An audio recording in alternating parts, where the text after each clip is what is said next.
Haleluya. Sangat sukacita ada di tengah-tengah saudara. Amin. Kami datang dari Medan, Sumatera Utara, saudaraku. Ya, di mana GKI dimulai. Tapi hari ini, saudaraku, kita ada di Waingapu ini. Betapa luar biasa Tuhan mengasihi kita. Amin, saudaraku. Tuhan Yesus itu baik. Dan kasihnya kekal selamanya. Dan dia, saudaraku, tidak membedakan semua kita. Tidak ada satupun yang dilalui Tuhan. Tuhan mengasihi kita semua. Dan juga Tuhan mau mencurahkan kuasanya dalam hidup kita. Itulah yang mau saya saksikan sebentar ini. Nanti saudaraku, firman Tuhan saudara dengar baik-baik. Supaya firman Tuhan itu hidup di dalam hati kita. Sebagaimana firman Tuhan ini mengubahkan saya, biarlah kita juga semua berubah. Amin, saudaraku. Saya sudah 76 tahun. Dan mengikut Yesus kira-kira hampir 50 tahun. Pada waktu saya sudah tamat dokter, ya, kira-kira 50 tahun yang lalu saya tamat dokter, lalu saya mengambil spesialis anak, lalu kemudian dapat subspesialis lagi darah anak, dan harus ke Jakarta. Dan di Jakarta pada hari Paskah seperti sekarang ini, ada orang mengundang saya untuk kebaktian, ya, seperti inilah saudaraku. Lalu pada waktu itu saya mendengar kabar dari firman Tuhan, dari puji-pujian yang disampaikan, bahwasanya Yesus itu sudah mati bagi saya untuk menebus dosa saya.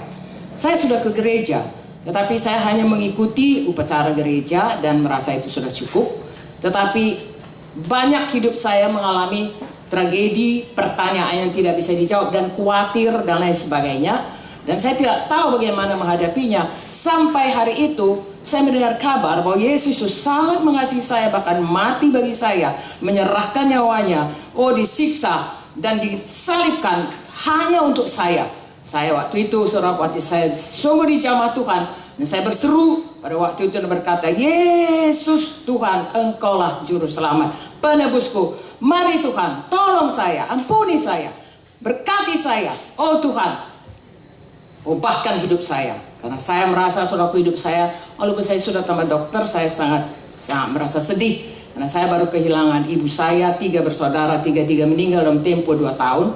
Jadi saya pikir, kemanalah hidup ini? Banyak kekhawatiran, banyak pertanyaan, banyak stres, ya, depresi. Walaupun semua dari luar kelihatan baik. Banyak diantara kita saudaraku dari luar kelihatannya baik. Kalau tanya apa kabar baik, ya. Tetapi sebenarnya tidak baik. Ya, tapi karena sopan santun kita katakan baik. Tapi dalam Yesus, walaupun tidak baik, kita berkata kabar baik karena Yesus bisa menolong kita. Haleluya. Nah, saudaraku, saya selamat. Kemudian saya mulai berdoa dan saya melihat ada hubungan dengan Tuhan. Seperti dalam buku Roma 8 berkata, ada kesaksian roh bahwa Bapa di sorga adalah Bapa kita. Dan saya berdoa, saya rasakan Tuhan berkata, ini aku ada di sini. Yang selama ini saya tidak begitu yakin kalau saya berdoa itu kemana doa saya, ya, mengapa hidup saya begini. Tapi sesudah itu saya melihat, saya tahu Tuhan ada dan menjawab doa. Dan firman Tuhan ini menjadi hidup dalam hati saya. Mengapa? Karena saya sudah lahir baru. Tuhan Yesus sudah dalam hati saya. Roh saya yang tadinya tidak bisa berhubungan dengan Tuhan, sekarang sudah bisa mengerti. Sehingga saya tahu, saya heran. Ini Alkitab saya sudah lama baca, ada ujian agama, ya, di sekolah, waktu di fakultas juga ada ujian agama. Zaman kami itu zaman Soekarno, saudaraku, kalau mau lulus harus lulus dulu namanya manipul usdek, ya, harus lulus dulu kewiraan, lulus lagi agama dan lain sebagainya. Lulus tapi kok tidak kenal Yesus. Tapi hari ini sesudah saya selamat, saya lihat bahwa semua persoalan hidup bisa dijawab oleh Alkitab. Saya berubah saudaraku, dan orang-orang melihat saya berubah. Saya sendiri tidak tahu, tapi mereka berkata, engkau yang dahulu begitu pemurung, sekarang kau sudah berubah. Saudaraku, Tuhan Yesus mengubahkan kita, firman-Nya mengubahkan kita. 1 tahun demikian, kemudian saya pulang ke Medan, tapi saya tidak ada yang memuridkan saya. Tidak lama sesudah 1 tahun, saya mundur.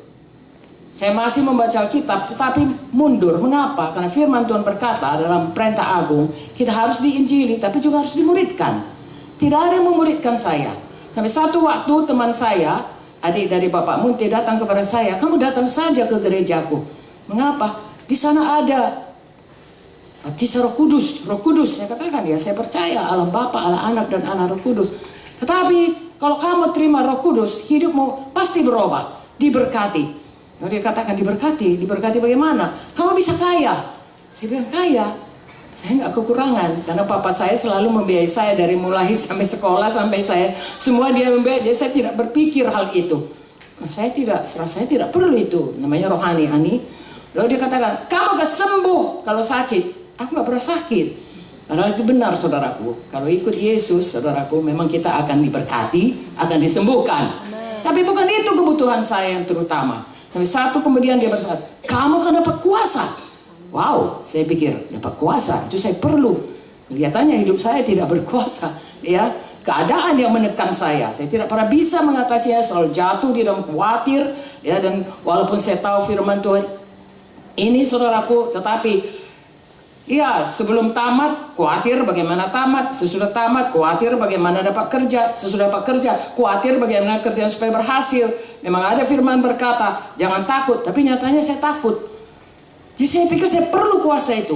Kamu punya kuasa untuk melawan dosa dan juga untuk menyatakan kuasa Tuhan. Cuma saya maulah itu, Lalu saya tanya dia, kamu juga sudah dapat? Saya juga belum, dia katakan. Tapi itu jalannya saya pertama sekali mengerti bahwasanya Kisah 1 ayat 8 berkata, ya, tunggu di Yerusalem supaya kamu beroleh Roh Kudus, kamu beroleh kuasa, dibaptiskan Roh Kudus. Saya datang, saudaraku, dan saya dapat baptisan Roh Kudus, bahasa roh, dan kemudian diajari, dimuridkan, dan benar-benar berkuasa. Bukan hanya dalam kehidupan saya, juga saya bisa melayani. Melayani bukan cuma di gereja, dalam pekerjaan saya masih jadi dokter, belum full time di gereja. Pada waktu orang-orang datang, saudaraku, kasus-kasus yang kelihatannya hopeless, bahkan dikirim, saudaraku, karena kami di Medan tuh selalu dikirim kepada kami, ya. Dikatakan ini kasus hopeless. Kalau kami ajak dia percaya Yesus, yang hopeless itu bisa sembuh. Amen. Itulah kuasa Tuhan. Haleluya. Kuasa Roh Kudus yang bekerja. Amin.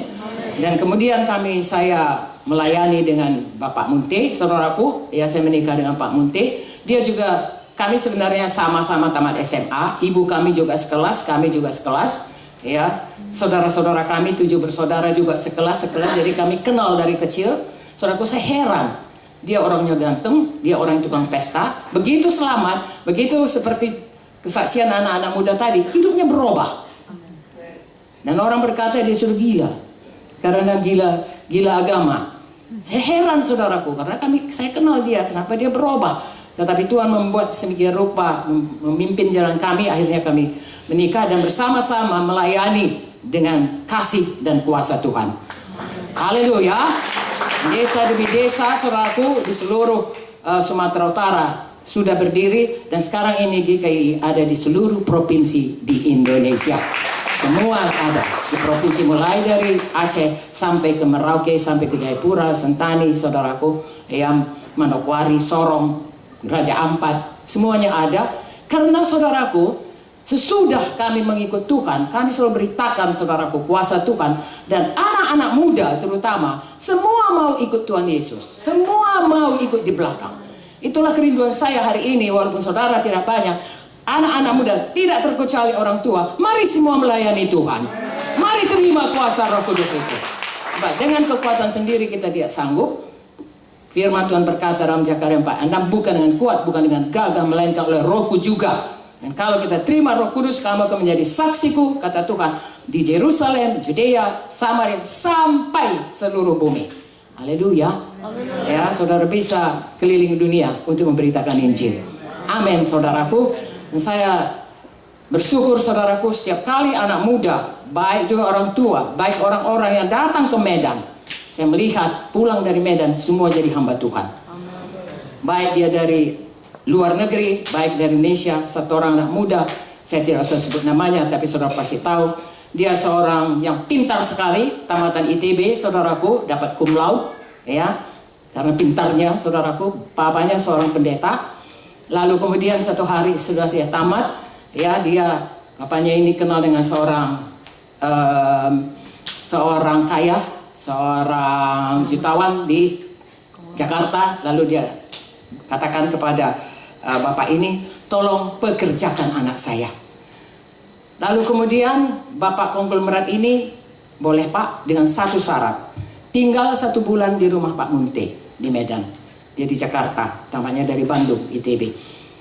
Tentu bapaknya juga kenal dengan kami. Bahkan waktu kecil saya merawat anak-anaknya, termasuk si anak yang sudah tamat jadi insinyur ini.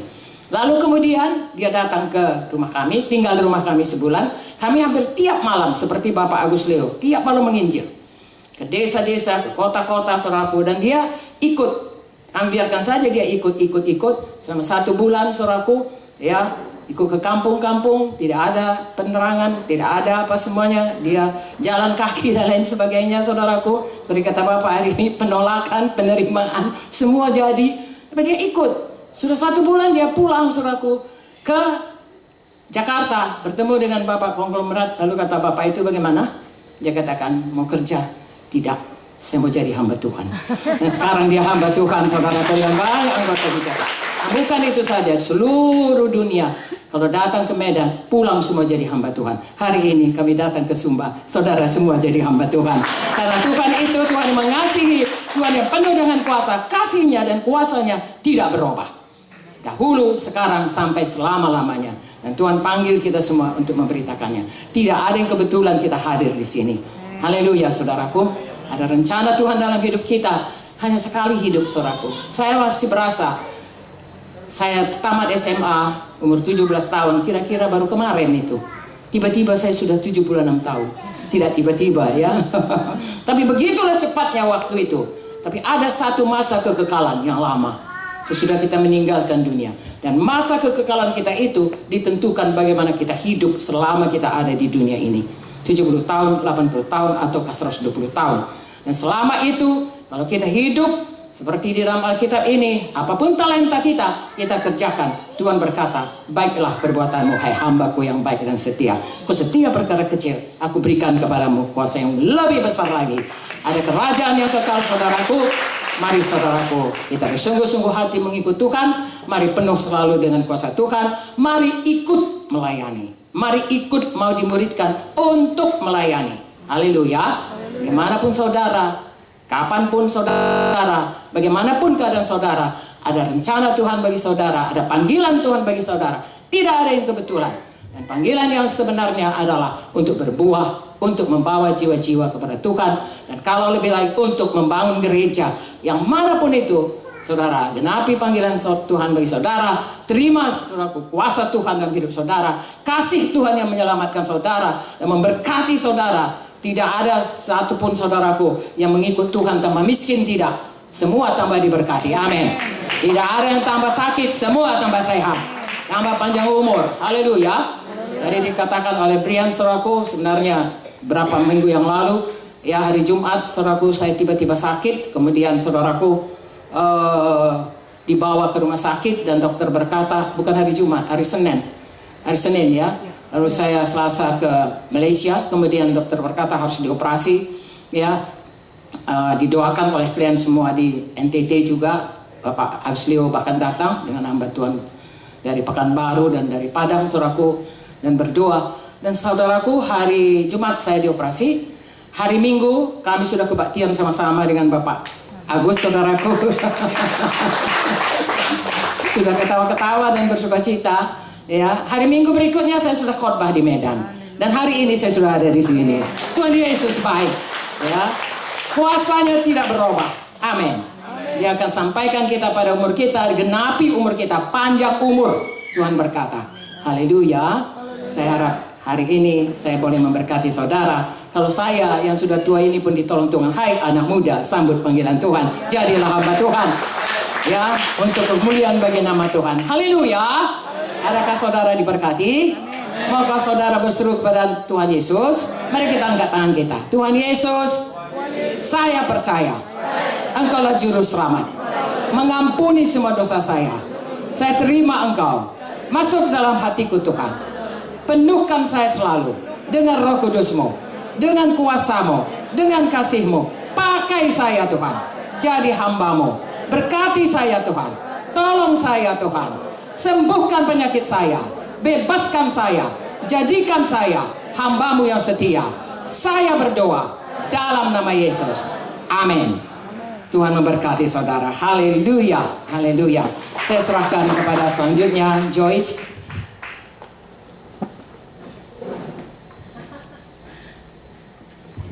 Haleluya.